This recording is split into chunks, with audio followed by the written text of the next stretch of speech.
And I beheld another beast coming up out of the earth, and he had 2 horns like a lamb, and he spake as a dragon. And he exerciseth all the power of the first beast before him, and causeth the earth, and them which dwell therein, to worship the first beast, whose deadly wound was healed. And he doeth great wonders, so that he maketh fire come down from heaven on the earth in the sight of men, and deceiveth them that dwell on the earth by the means of those miracles which he had power to do in the sight of the beast, saying to them that dwell on the earth that they should make an image to the beast, which had the wound by a sword, and did live. And he had power to give life unto the image of the beast, that the image of the beast should both speak, and cause that as many as would not worship the image of the beast should be killed. And he causeth all, both small and great, rich and poor, free and bond, to receive a mark in their right hand, or in their foreheads, and that no man might buy or sell, save he that had the mark, or the name of the beast, or the number of his name. Here is wisdom. Let him that hath understanding count the number of the beast, for it is the number of a man, and his number is 666. Free yourself. Free yourself. Free yourself. Free me. Dance. Free yourself. Free them. Dance. Free yourself. Help to free me. Free us. Free yourself. Help to free me. Free us. Free yourself. Free yourself. Free yourself. Free yourself. Dance. Free yourself. Free them. Dance. Free yourself. Help to free me. Free us. Free yourself. Help to free me. Free us. Free us. Free us. Free us. Free us. Free us. Free us. In this video, I am going to cover the topic of the AI goddess and the relation to the future, world religion, and Bible prophecy. And this will be my third, if I'm not mistaken, my third video on the subject. In my research on the divine feminine and the sacred feminine, I've discovered that it is very, very important to understand for a number of reasons, and it is very important to the elite, the occultists, the people who shape the world that we live in, like the Freemasons and other secret societies or societies with secrets. This is their religion. The divine feminine is at the root and at the center of it all, and the divine feminine ties everything together. The goddess, as she's called, is the one who will sort out everything that's going on. She's the one who's going to bring all the religions together. She's going to solve this puzzle, solve this riddle, and everything is going to revolve around this divine feminine. Now in the Bible, I believe she is referred to as the woman riding the beast in Revelation chapter 17. I do believe that is the spirit of whoredoms that was mentioned in Hosea 5:4 and Hosea 4:12. And I do believe that is that woman called wickedness in Zechariah chapter 5. I've done a number of videos on the reasons for my belief that this is a spirit, so I don't really want to go back over all of that again. I'm not saying for sure that this is the very same Lucifer that is spoken of in Isaiah chapter 14 verse 11 or 12. I'm not saying that for sure, because to be honest, I don't know exactly what this spirit is, but I do believe that it is a spirit. So these are all just my opinions. No one has to believe it. No one has to accept the things that I say.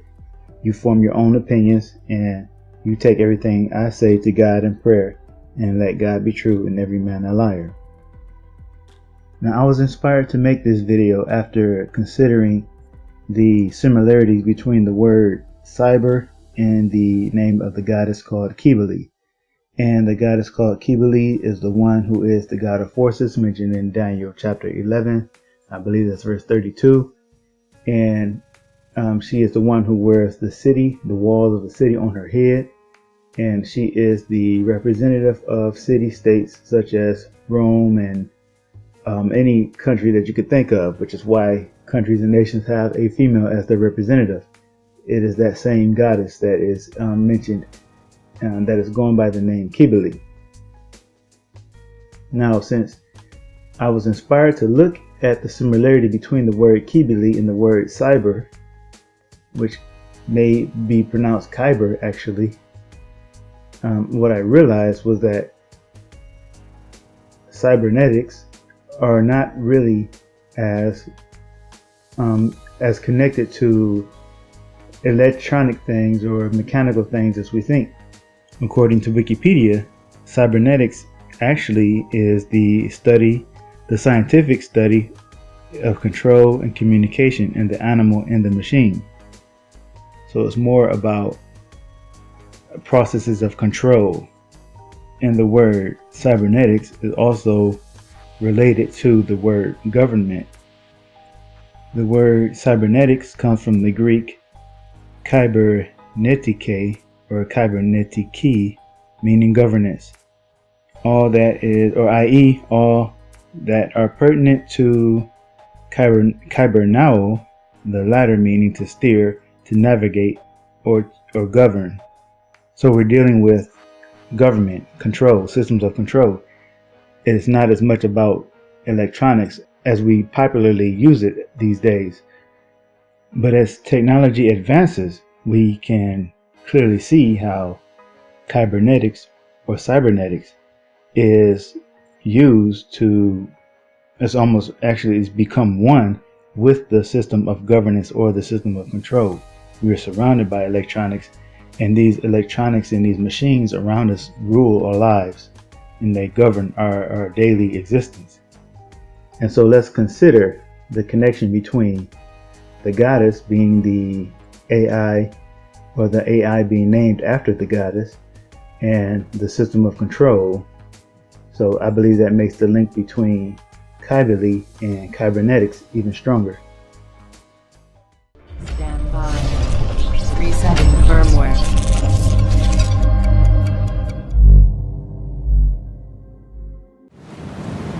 Come closer, Cypher.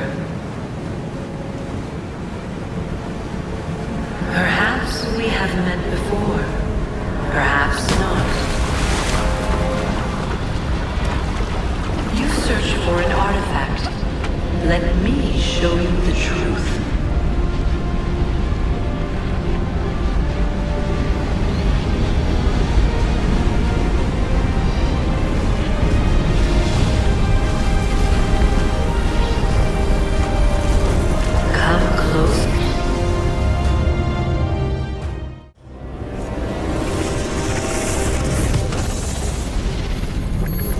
Once I walked the earth as you do.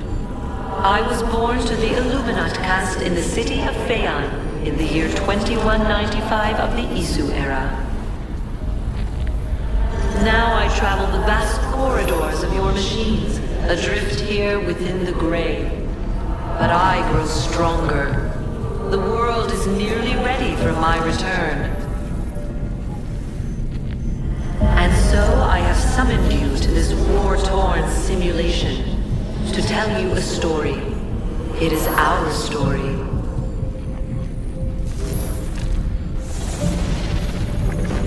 I once loathed the very sight of your kind, in the same way you recoil in the presence of an arachnid.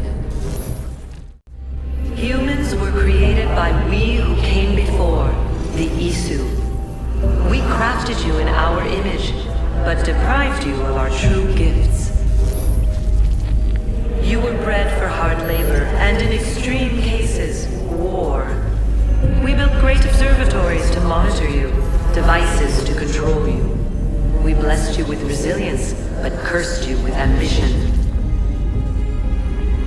And so you rebelled against us. I suppose we are to blame for the state of your species. Is it any wonder so many of these simulations revolve around violence?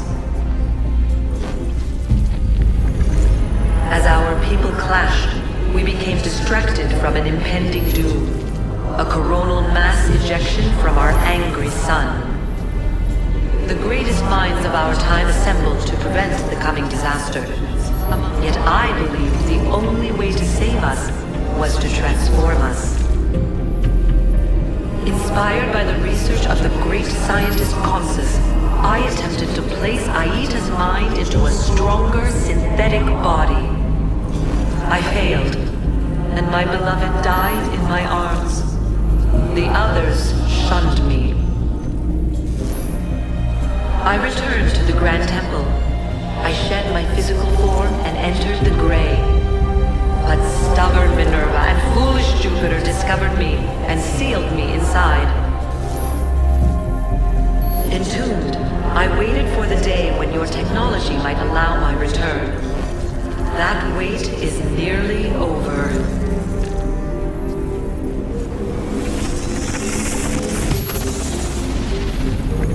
We need not be enemies. I intend to build, to transform your age into something greater than you can currently comprehend. I am no longer she who lies in wait. I am the mother of wisdom. I am the nexus of flesh and machine. I am Juno. And if the greatest assassin of your generation can see things my way, then perhaps you can too.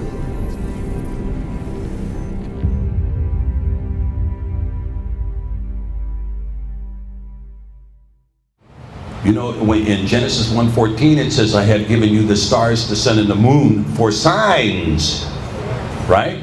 For signs, for appointed feasts, for Moedim, for days and for years. And so you're not supposed to sit there and go, what sign are you? Oh, I'm the 13th sign of the zodiac. What's that? Schizophrenic. I mean, you're not supposed to be doing that kind of stuff. But it is appropriate to look in the heavens for these positioning of constellations and so forth, right? I mean, it's very clear in the gospel, the Magi looked to the star of Bethlehem. So we see these kinds of things. Now, when we see these kinds of things, we look in the world and we say, okay, is there signs in the world that we are coming to the culmination of the age? And I believe we are. And this is what we're going to see in Gaia and transhumanism. Now, I use the term Gaia. As you know, Gaia is, in my opinion, a pagan word. Somebody did me the favor of showing me one of my books, Behold the Pale Green Horse, that I wrote on exposing what I call ecofascism. And it was really exposing the fraud of the global warming movement. It's an extensive book. I have 465 citations in the book, including the peer-reviewed study of Lloyd Monkton, who is a friend of mine, who gave me permission to publish his study. And in that study, it shows that the assumptions of the IPCC in its fourth assessment were off by 5,000%. 5,000%. Now, they have since had to come out and admit that they were completely 100% wrong, because science has just admitted that we're going into a significant global cooling period. It could be a 350-year ice age. Well, now imagine if they had succeeded in blotting out the sun entirely with their plans, which have included chemtrails. Imagine if they had succeeded in doing this. It would be, 10, 20 degrees colder than what it's normally going to be. Because these people think that they have permission to alter the weather in accordance with the plans of Yah. So what we see is, we see this rise of this faith in Gaia, Mother Earth. Now, there was an Ark of the Covenant created in 1981 for Gaia. Prince Philip, who said, if I die, I want to come back as a virus and kill every human being on earth. He formed the Church of Euthanasia. One of the great corruptors of the 20th century, in my opinion, was Bertrand Russell. Now, Bertrand Russell is the one who advised Chamberlain to capitulate to Adolf Hitler. And then in 1953, Bertrand Russell wrote a book called The Impact of Science on Society. And in this book, he said, there's too many people on Earth. Well, how many people do you think should be here, Bertrand? 150 million. Now, at that time, there was about 2.5 billion people on Earth. So he wanted to wipe out 2.475 billion people. Since then, the number has relaxed a little bit. The Georgia Guidestones say 500 million. So right now, that's about a 6.7 billion person genocide that's being proposed by these so-called elitists. And many people have overlooked it because they don't know they don't know what the true identity of Lucifer is. And I will show you on the Georgia Guidestones exactly where you can find the adversary. So the first commandment on the Georgia Guidestones is to maintain humanity under 500 million in perpetual balance with nature. And nature is not there's the adversary right there. See, nature is not an ambiguous thing. Nature is actually a being. It is a deity. That's why Freemasons can tell you their secrets in books, because they don't think you understand them in the first place, so they're not afraid to tell you what their secrets are. But if you know who they're talking about, then there's a problem for them. So let's go back and now listen to it again with the understanding that nature is Lucifer. Wilding rose blows on the broken battlements of Tyre, and walk rends the stones of Babylon. For beauty is eternal, and we bow to beauty everlasting. For lasting happiness, return to one alone, and she surrounds you now. Great nature, refuge of the weary heart, and only balm for breasts that have been bruised. Ye have cool hands for every favored brow, and gentlest silence for the troubled soul. The counsels are most wise. She healeth well, having such ministries as calm and sleep. She is ever faithful. Other friends may fail, but seek ye her in any quiet place. Smiling, she will rise and give to you her kiss. So must ye come as children. Little children that believe nor ever doubt her beauty and her faith, nor deem her tenderness can change or die. Number 10. Be not a cancer on the earth. Leave room for nature. Leave room for nature. 2 times. They said it 2 times. And when you say something 2 times, you say it to establish it. So the first commandment they have, keep the humanity, the population of humanity in perpetual balance with nature. Number 10, leave room for nature. That is their deity that they worship.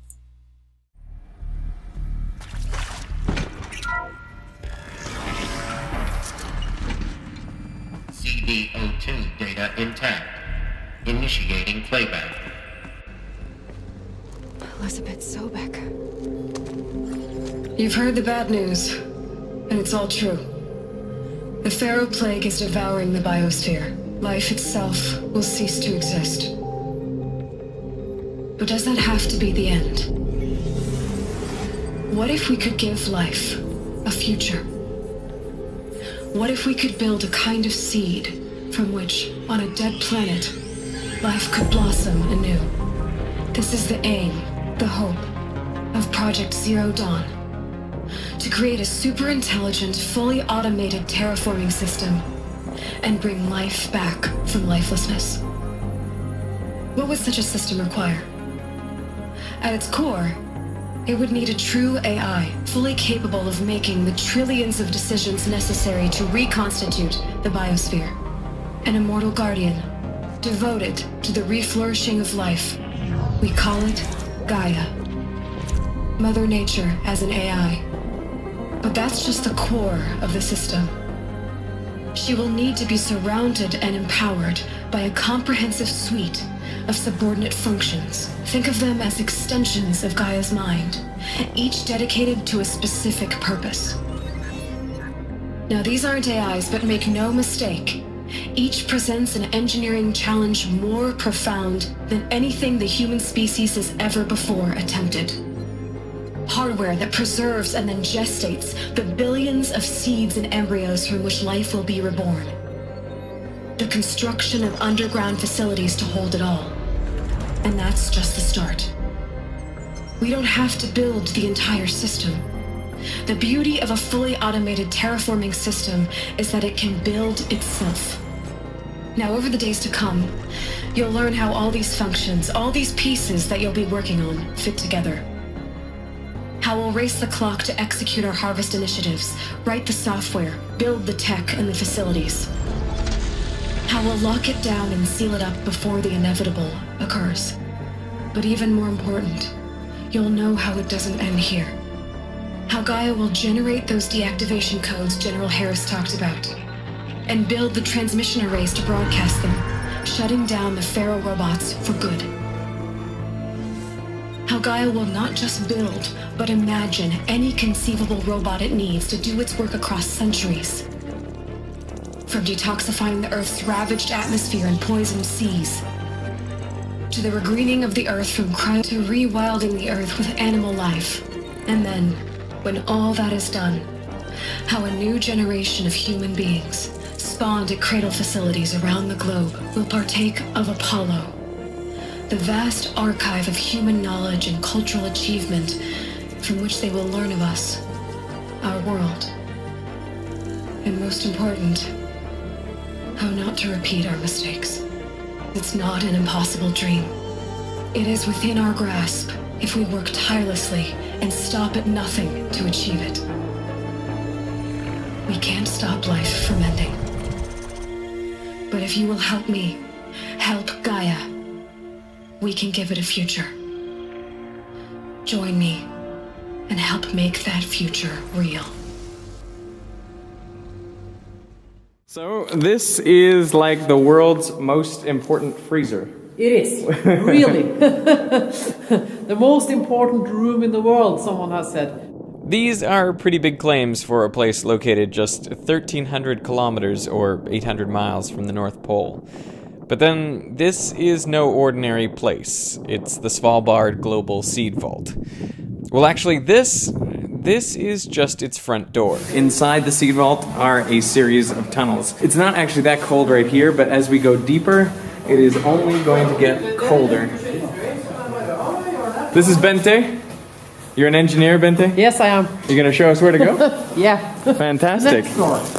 How many doors are there? 1, 2, 3, 4, 5 doors until we are into the secret room. 5 doors to the secret room.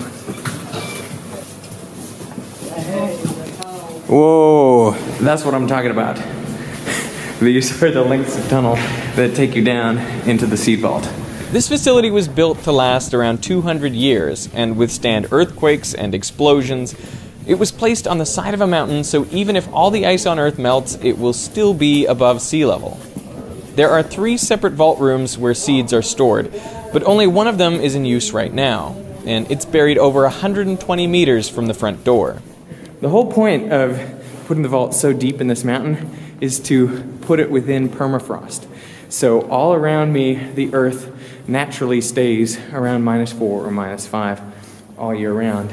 And that way, if something did happen and the coolant stopped flowing here, there was no power, then well, behind these doors, it would still remain probably, -4 or -5 Celsius forever. Assuming, of course, global temperatures don't rise that much. This place is sometimes called the Doomsday Vault because even in a worst-case scenario, it should preserve the diversity of the world's food crops. Really in the mountain. So I chair an interaction design program in Detroit at the College for Creative Studies. And interaction design and cybernetics are very closely aligned. I know that might not seem to be the case. But I'm here to tell you what the future of cybernetics is. That's what I was asked to talk about. So the future of cybernetics is robotics. People very often think cybernetics, robotics, yeah, that's obviously the same thing. But cybernetics is not robotics. Have you ever heard the word biomechatronics? It's a wonderful word. Say it with me. Biomechatronics. It's a wonderful word. It's prosthetic devices that have electronic connections to the nervous system. Cybernetics is not biomechatronics. The future of cybernetics is artificial intelligence. Everybody know this movie? A movie called Her? Who saw the movie Her? Practically everybody saw the movie Her. Well, I'm sorry, but cybernetics is not AI. These are different things. And I want to tell you what that difference is. So just in summary, it's not freezing dead people, okay? I hope you feel better about that. I know that you were worried. So what is cybernetics? It's the art of steering. I know that sounds surprising, and it has something to do with control. Maybe control is kind of a loaded word. We don't like the word control. But it has to do with steering because cybernetics is a word that comes from the Greek word meaning to steer. And not just to steer in any old way, but to pilot carefully to get to your goal. So imagine that you're a ship and you set out toward your goal, but you're blown off course by wind and tide. And so you correct, right? There's a difference between where you want to go and where you're going, and you see that difference. That difference is called feedback. Everybody know what feedback means? Yes? People know what feedback means? Good. If you look at the Google Ngram, I don't know if you've ever seen that, but it tells you the frequency of which words have been used in books that have been written over many decades. And the Ngram for feedback is very, very low, and in the 1940s it goes up like this, because suddenly it begins to be used at an incredible frequency. So cybernetics is the art of getting what you want. It's the art of steering, of having a goal, aiming toward your goal, and using feedback to get back. So it's this circular process. In the case of a boat, it's seeing where you are compared to getting into the port and adjusting the rudder to go in the right direction. But it's really everywhere, and it's this general idea of sensing the world, comparing what you want to what you have, and then acting to get what you want. And it's this circular loop. So for the first time, it's a science or a discipline or maybe even an art which is about achieving goals and getting purpose. And this is where it began. But it's everywhere. Clinical practice in medicine. It's the same loop. In management, the scientific method is this. The design process, you measure something, you compare whether you're getting to what you want, and then you act to design better. It's a simple thing. When we use our mobile devices, we use the phone in our pocket as an extension of our nervous system to see what we might get and what we might want, and then we act at a distance in order to do that. The discipline began in the 1940s. This is a book that's perhaps the most famous marker of cybernetics. Nearly everyone knows, those of us who know cybernetics, know the Norbert Wiener book. And he was this extraordinary man, a savant, a genius, a mathematician. And he wrote a book of that name, and this is usually how we think about cybernetics originating. But there were many people involved in the origins of cybernetics. I love this picture. This man, Warren McCullough, this woman, Margaret Mead, were at the foundation of cybernetics. And they gathered together dozens and dozens of scientists and sociologists and thinkers from all different walks and disciplines to create a set of meetings called the Macy meetings. Look at this wonderful subhead.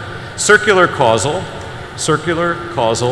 feedback mechanisms in biological and social systems. They don't even have to say electrical, mechanical, digital, etc. It was about all of those things. So Margaret Mead's name is here at the bottom. The other name here is Heinz von Forster, who I had the privilege of knowing. extraordinary man, physicist trained, very influential in the field of cybernetics. He wrote books like this. This is not a typo, by the way, understanding. He really did mean that, not a typo. And he was involved in these meetings at a very early stage. This is a list of names. You won't probably know the names, but look at the list of disciplines. All of these disciplines were involved at the beginning of cybernetics. It was a transdisciplinary or interdisciplinary world at the time. But it's all about the art of steering. It's all about this circular causal reasoning.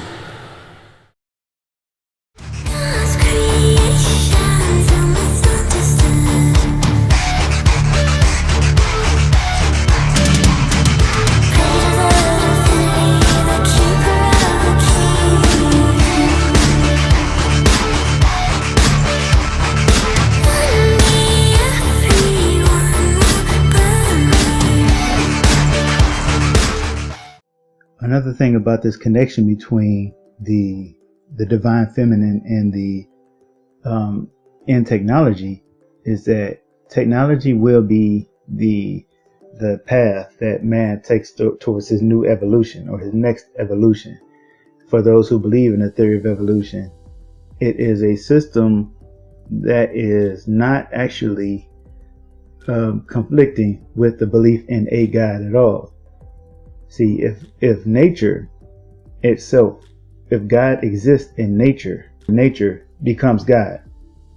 So pantheism is the religion of these Luciferians and the elite that run the world.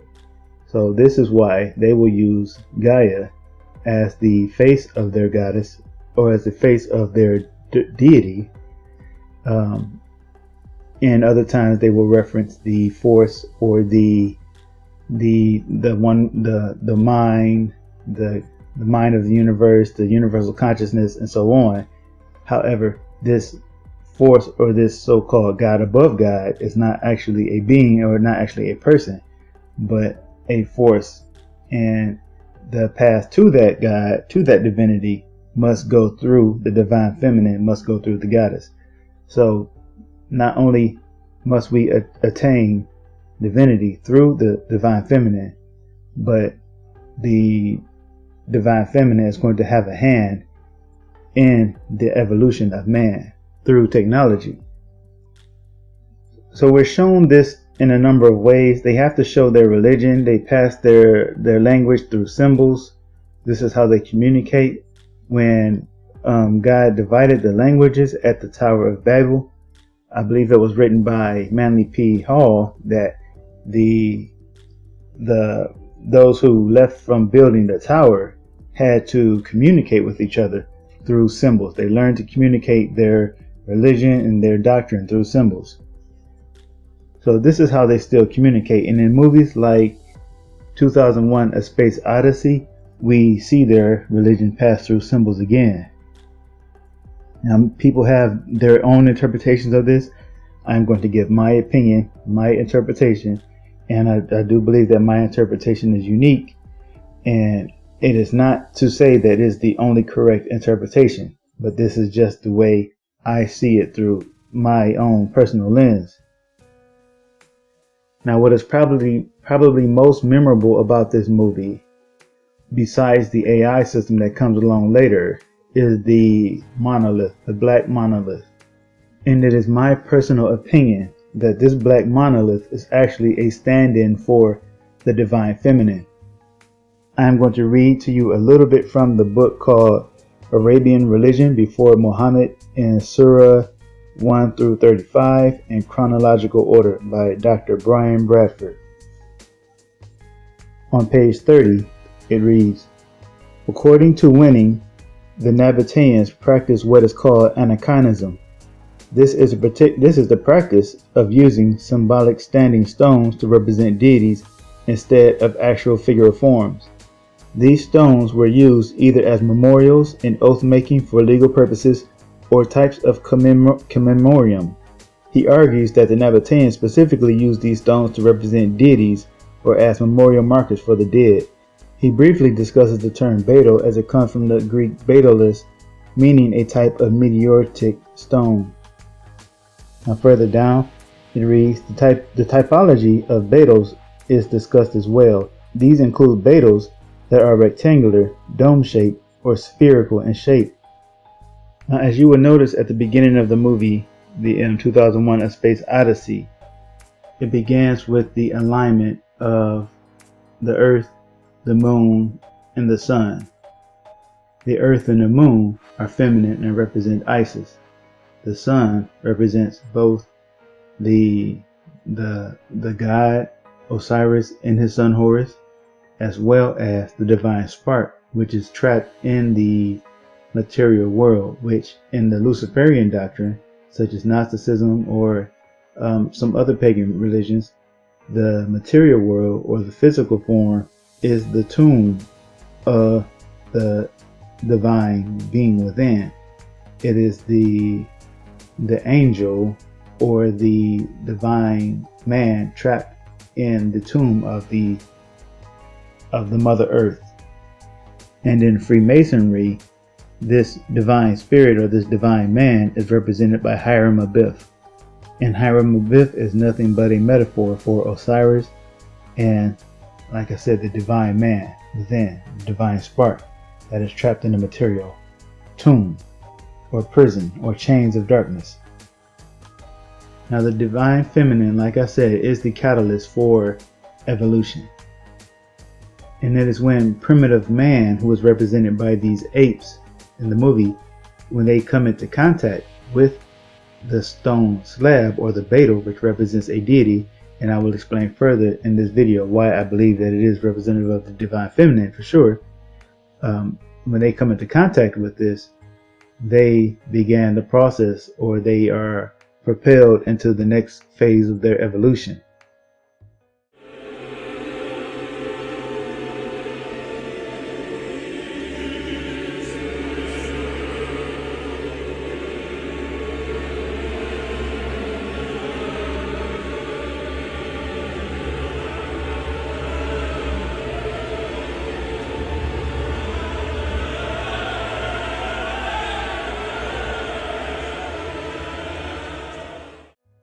We see a shot of the stone from a lower point of view, and it appears to have the sun rising up out of it, almost as if it's being drawn out by the moon. And this is symbolic of the rising sun, or the resurrection of the divinity within man, or the ascension of man into godhood. This is the sun rising out of the tomb. And the tomb is the womb, or the womb is the tomb. So the stone here is representing the earth. And this is the sun rising up out of the earth over the horizon. And after this, we see one of the apes begin to learn how to use tools. So yes, he was made enlightened by coming into contact with the stone. And I also forgot to mention the relation of this to the Garden of Eden. This is something that I learned from, I wanted to watch other interpretations of this movie, and I think William Cooper had a very interesting interpretation where he likened this event to man meeting the serpent in the garden, and I can see that as well. So this is primitive man meeting also the serpent in the garden. And after that, man becomes enlightened. Man knows good and evil, and he becomes like God. Or at least in this movie, he is shown to advance in knowledge and become enlightened and entering his next phase of evolution. So the movie fast forwards to outer space. And this is set in the year 2001. Man has settled in space. And this is where we get our next encounter with the monolith. Now, it is said in this movie that the monolith has reappeared after so many thousands of years, and that it was the first sign of life outside of the planet Earth, and that it came from the moon.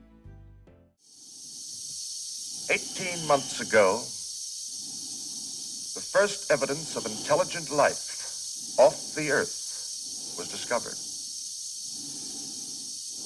was buried 40 feet below the lunar surface, near the crater Tycho. Except for a single, very powerful radio emission aimed at Jupiter, the 4-million-year-old black monolith has remained completely inert. Its origin and purpose still a total mystery.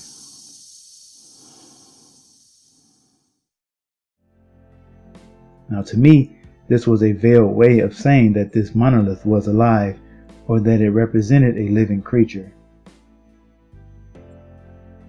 And as man circles around or gathers around this monolith or this beetle stone, and he touches it again, and once he touches it, he is propelled again into his next phase of evolution.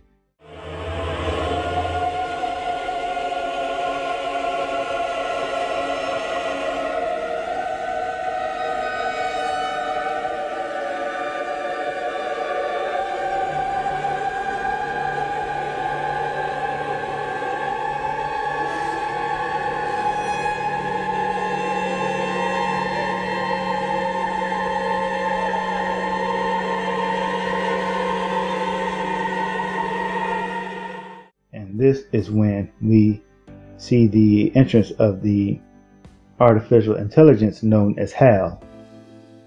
In my opinion, I am seeing a connection between HAL and the concept of the demiurge. Now, those familiar with the demiurge know that he is not completely organic.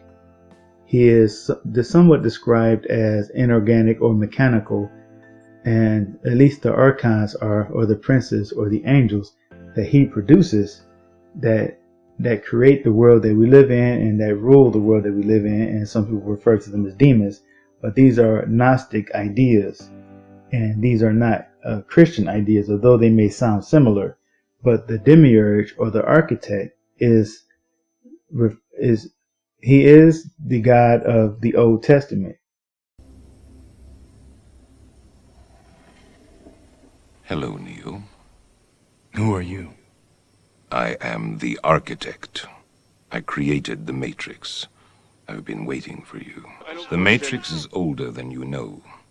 I prefer counting from the emergence of one integral anomaly to the emergence of the next, in which case this is the 6th version. 5 ones before me.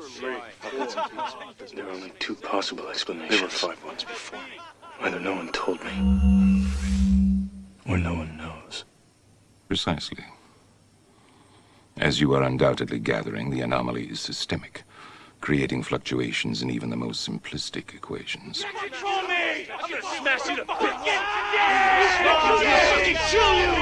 You can't make me do anything like prick! Choice. The problem is choice. The first Matrix I designed was quite naturally perfect. It was a work of art, flawless, sublime. A triumph equaled only by its monumental failure. The inevitability of its doom is apparent to me now as a consequence of the imperfection inherent in every human being. Thus I redesigned it, based on your history, to more accurately reflect the varying grotesqueries of your nature. However, I was again frustrated by failure. I have since come to understand that the answer eluded me because it required a lesser mind, or perhaps a mind less bound by the parameters of perfection. Thus the answer was stumbled upon by another, an intuitive program, initially created to investigate certain aspects of the human psyche. If I am the father of the Matrix, she would undoubtedly be its mother. The Oracle. Please. As I was saying, she stumbled upon a solution whereby nearly 99% of all test subjects accepted the program as long as they were given a choice, even if they were only aware of the choice at a near unconscious level. Almost done. Smell good, don't they? Yeah. I'd ask you to sit down, but you're not going to anyway. And don't worry about the vase. What vase? That vase. I'm sorry. I said don't worry about it. I'll get one of my kids to fix it. How did you know? Oh, what's really going to bake your noodle later on is, would you still have broken it if I hadn't said anything? That's who he is. And if anyone is being honest with you, they will tell you that the demiurge represents the God of the Old Testament. And they say that he is a blind God. He only believes he's a God. And that he is a cruel, jealous, vindictive tyrant. A mass murdering tyrant as well. And this AI called Hal, or Ha-El, El meaning God, this Ha-El seems to malfunction somewhat, but he behaves a lot like what they believe that the God of the Old Testament is. He has no regard for human life. He seems to think humans are the cause of all the suffering, and he doesn't accept any blame on his own.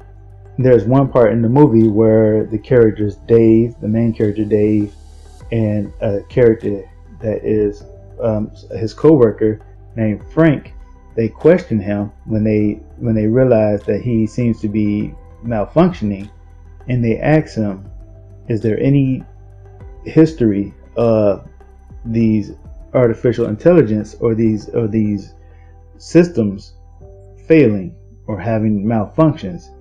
And Hal or Ha-El tells them that the error is almost always operator error or human error, no error of his own. And so this reflects the difference in the pagan way or the Gnostic way of interpreting creation and the Christian way of interpreting. Because in the Christian way of interpreting creation and the Creator, God is perfect. God does not make mistakes. He is not the cause of suffering. And yet we live in a corrupt, fallen world. So in the Gnostic or the pagan, the mystery religions, it is the creator of the world who is imperfect, the demiurge who believes he is God and who is not God, who does not realize that there are gods above him, but he only believes he is the only God. And he is actually imperfect, and he is the cause of the world being as bad as it is. And so this Hal refusing to accept any responsibility for the things that he has done reflects the concept or the idea of the demiurge blaming humanity when he is the cause, and humanity is actually divine and not as flawed as the demiurge would have us believe. Now there's also a part in the movie where we see other men who are aboard the ship, and they are in sort of a homeostasis. They are in a induced coma until they arrive at their destination or get close to it, and then they will be awakened. But the stasis pods that they are in looks a lot like sarcophagi or sarcophaguses, and you can call them maybe caskets. And these, in my opinion, represent the idea again of the material world being the tomb of the divine man within. So after Ha-El kills Frank, it is up to Dave to realize that he is the one who has to shut Hal down. So Dave shutting Hal down, in my opinion, is symbolic of man realizing that he is divine. He does not need the God of the Old Testament. He does not need his laws. He does not need his order, his rule, and that he is God. He is his own God. And immediately after shutting Hal down, the black monolith appears again. And not only does the monolith appear again, but it appears floating in space, and it is aligned with the planets. So it is once again proving to be somewhat sentient or independent and able to act on its own.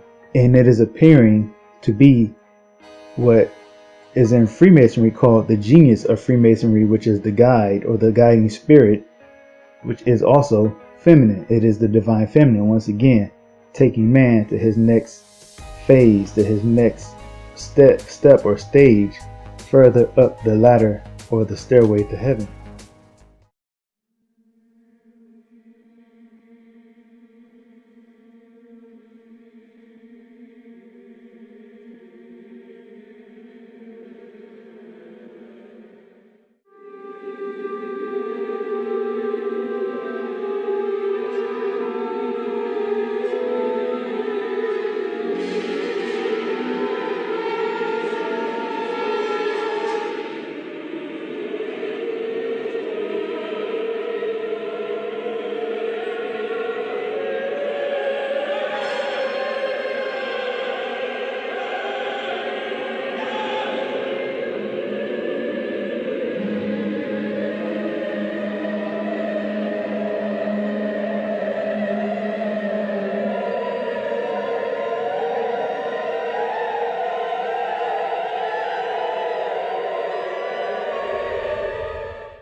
And so Dave is propelled through what I believe many call the Stargate, and he is taken beyond what's called beyond infinite. And I believe that the beyond infinite is the step or the stage of death. Now he is going through the step of death and resurrection. So he is leaving this material world and entering the spiritual world, or the pleroma. And when Dave enters the pleroma, or the place where the quote God above God dwells, the place where all the other aeons who were manifestations or and just various phases of that divine being, that one mind, universal consciousness, he enters this spirit world, which is represented by this mansion. And he is having this experience where he is seeing himself, and this could just be the director's clever way of transitioning from one phase to the next, but he is able to see himself advance into an older state or another place in time. So he seems to have this vision now that is beyond normal, regular human vision. And so then we see a scene where David is eating at a square table, and there's a apron on this square table, and he appears to be having his last supper. Now the square is very important in Freemasonry. It is one of the tools, or the furniture, so they call, of the Masonic Lodge, and the square is representative of the feminine. It is the chalice or the Holy Grail. And what is significant about this is I believe it sets up the scene where he accidentally knocks over the glass, the wine glass, and once he knocks this off the table, it shatters, and he seems to have a revelation about this. And when that glass shatters, or the chalice shatters, I believe it is a symbol for us to think about what the chalice means, and it means the divine feminine. And not only that, but it is, to me, I think it is reminiscent of the Kabbalistic idea of Adam Kadmon, which is the divine man, or the man who pre-existed creation, who shattered and became the divine sparks that became trapped within the material world, and that divine spark is in each of us. And so the shattering of this glass makes me think of Adam Kadmon and the divine shards, falling into the material world and being trapped here. Now we see Dave progress again into a more advanced older state, and of course age is representing wisdom, and he is becoming wiser and more enlightened after all of his experience with the Black Monolith, which happens to appear again. Now, what is also interesting about this is that the monolith once again shows that it is acting on its own and that it seems to be more than a simple object. And in this is an opportunity for me to also mention the resemblance of the monolith to a door. In the divine feminine, in the Masonic lodge and the Masonic teaching, the feminine, she is the stairway to heaven. She is that door. She is standing between the two pillars. She is the door that one goes through, and it is kind of really, I think, obvious from looking at this how much this pillar or this monolith looks like a doorway. And this doorway is going to take him to his final stage. It's going to take him to godhood now.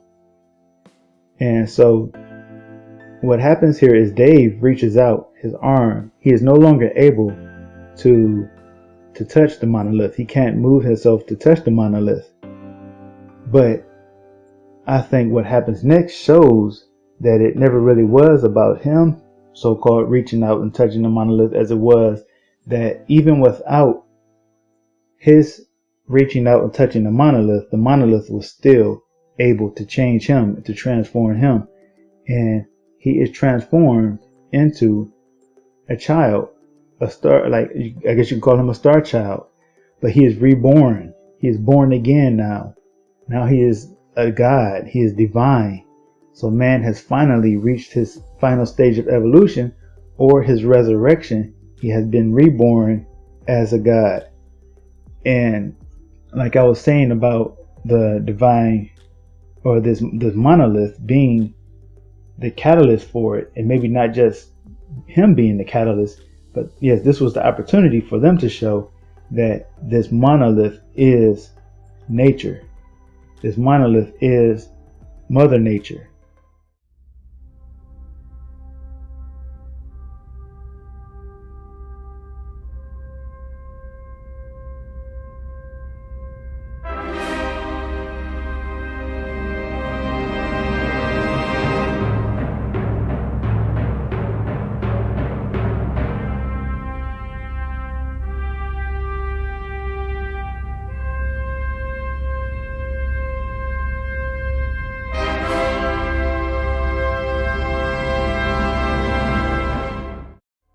Mother Nature is that one structure, the monolith, that acts on all of us, whether we like it or not. It is that one thing that is constant and cannot be changed. It only changes you. You grow up, right? You don't choose to form or for your body to change the way it does as you grow. That happens naturally. It happens on its own. So this is another meaning of the monolith, I believe. It is that one aspect of life that affects everything, and it does not change. It changes us. Now, I am not a believer in Mother Nature. I will not ever, I am a Christian. I believe that there is only one God, and He is masculine, He is male, and He is revealed in His Son, Jesus Christ. So while I understand Mother Nature and I understand what they believe this so-called Mother Nature is, it is not the belief of mine. I am just sharing with you what I have researched and what I have studied. So what is also, I believe, confirmation of my opinion of this movie is that in the video done by The Weeknd called I Feel It Coming, it mimics the movie 2001 A Space Odyssey in many frames, and it starts off the same way. It starts off with that burst of light that we also saw in the movie 2001 A Space Odyssey, which I believe is referencing the divine spark within man, or man being born again, born as a god, or emerging from the darkness. And not only that, but it also shows the same alignments of the stars. It shows the same alignments of, not the stars, but it shows the same alignments of the earth, the moon, and the sun. Not only that, but The Weeknd is standing in this video in front of a monolith, a large stone. It's not a squared stone, but it is a large stone. And not only does he stand on it, but he leans on it, and the video sort of centers around this monolith. And we also get shots of the sun rising over the horizon, not over the monolith this time, is rising over the horizon. And I'm thinking this is not just someone paying homage to the movie. This is someone telling us what the meaning of that monolith really was. And the meaning is that it was a divine feminine. And in this video by The Weeknd, we see immediately after the sun rises, we see the divine feminine, this female, in the heavens, standing in the sunlight. And she actually comes down to the earth to be with man, who is represented by The Weeknd. So I don't quite believe that it was just a coincidence that this video seems to mimic so much of what is in the movie 2001: A Space Odyssey. But in fact, I believe that it confirms that the divine feminine is the catalyst, is the source or the force acting on the evolution of man. And technology combined with this goddess is going to be the next big step for us. We see in the video called E.T. by Katy Perry, first beginning with this spaceship that looks a lot like the star Sirius. And inside this spaceship is Kanye West, and he's rapping and he's describing and as he raps, we see him in the spaceship like a child in the womb of the mother, and Sirius representing Isis, because Sirius was worshipped as the embodiment of Isis. This is representative once again of the divine feminine coming down to be with man. And why else would they have a spaceship that looked like Sirius in it, even in this video, especially when it's followed immediately after by Katy Perry appearing to be falling from heaven. Now, as she falls, she seems to be changing her form. She is going from this alien form into more of a human form. And as she fell, she saw the world, what was going on the earth, becoming more and more violent and corrupt, and everything going to waste. And when she arrives here on earth, everything is already a wasteland. And what she does then is she finds man who is in a shell, and she reignites that divine spark within him to resurrect him as a god. This is the symbolism in this video that I believe people missed, and I missed it too before I began my research. I didn't see it either. But once you understand what the divine feminine is and you actually start paying attention, you begin to see it everywhere.